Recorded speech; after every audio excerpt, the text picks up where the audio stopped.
কে হবেন স্পিকার? সবথেকে বড় আলোচ্য বিষয় এই সময় যে অষ্টাদশ লোকসভার স্পিকার কে হবেন, এটা নিয়ে বহু নাম আলোচনায় আসছে। কিন্তু আমার যেটা মনে হয়েছে যে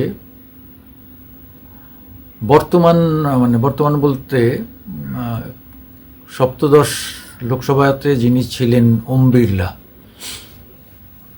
তিনি আবার জিতে এসেছেন, তার নামটা কেন বিবেচিত হবে না? হ্যাঁ, এটাও হওয়া উচিত। এছাড়া বিরোধীরা ডেপুটি স্পিকারের পদ চাইছেন, সেটা তারা চাইতেই পারেন, এটা ডেমোক্রেসির খুব শুভ লক্ষণ। কিন্তু শোনা যাচ্ছে যে সহকারী মানে এনডিএর সহযোগী দল টিডিপি চাইছে। তো আমার যতদূর মনে হয় এটা অনেকটা অপপ্রচার। কারণ হচ্ছে তারা জানে যে এত কম সিট নিয়ে অন্তত স্পিকার পদ তারা চাইতেই পারেন না। স্পিকার পদ সবসময় বৃহত্তম দলের থাকে এবং শাসক দলের হাতে থাকে। তো আমরা এই ফাঁকে দেখে নিতে পারি যে আগের যে 17 জন, হিসাব মতো 18 জন হয়, কিন্তু 17 জন বলছি এই জন্যে একজন দুবার স্পিকার হয়েছিলেন, সেই জন্যে 17টা নাম, 18 জন স্পিকার। একটু বলি: জিডি মাভালকার 1952, এম এ আয়েঙ্গার 1956, হুকুম সিং 1962, নীলম সঞ্জীব রেড্ডি 1967, গুরুদয়াল সিং 1971, বলিরাম ভকত 1976, নীলম সঞ্জীব রেড্ডি 1971, কে সেগড়ে 1977, বলরাম জাখর 1985, রবি রায় 1989, শিবরাজ পাটিল 1991, পি এ সাংমা 1996। একমাত্র স্পিকার যিনি, একমাত্র নয়, প্রথম স্পিকার যিনি বাংলা জানতেন, এরপরে সোমনাথ চ্যাটার্জিও বাংলা জানতেন। মনোহর যোশী 2002, সোমনাথ চ্যাটার্জি 2004। ইউপিএ থেকে তার দল পদত্যাগ করলেও তিনি দলের নির্দেশ মেনে সোমনাথ চ্যাটার্জি কিন্তু স্পিকার পদ থেকে সরে আসেননি। তিনি বলেছেন স্পিকার পদ হচ্ছে কোনো নির্দলীয় পদ, এটা নিউট্রাল, একদম সম্পূর্ণ নিরপেক্ষ পদ। আমি এই পদে যখন আছি তখন আমি এটা সমাপ্ত না করে মাঝপথে ছেড়ে যাব না। বোলপুরের এই সাংসদ, তারপরে তো শোনা যায়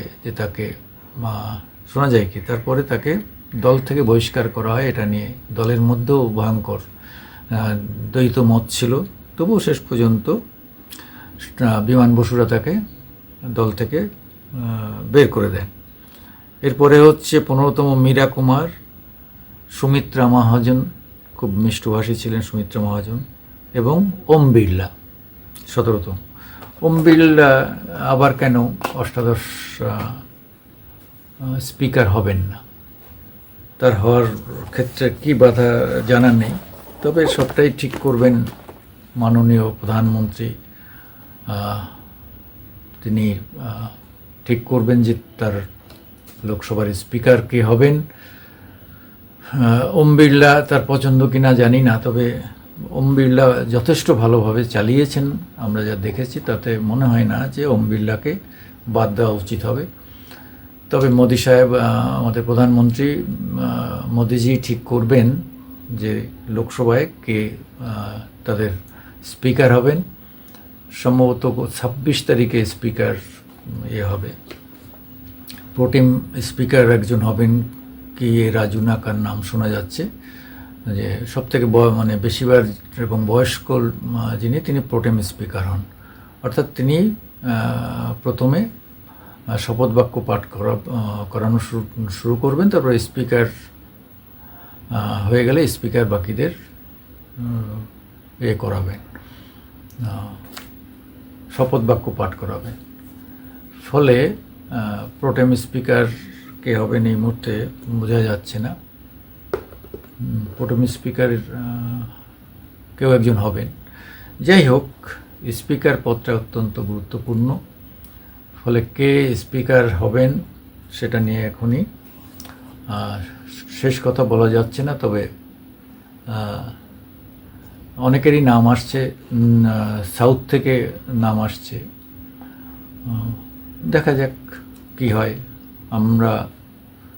আমি অন্তত ওম বিড়লার পক্ষে, অত্যন্ত শান্ত মানুষ, সবাইকে সুযোগ দিয়েছেন, তিনি পুনরায় হন।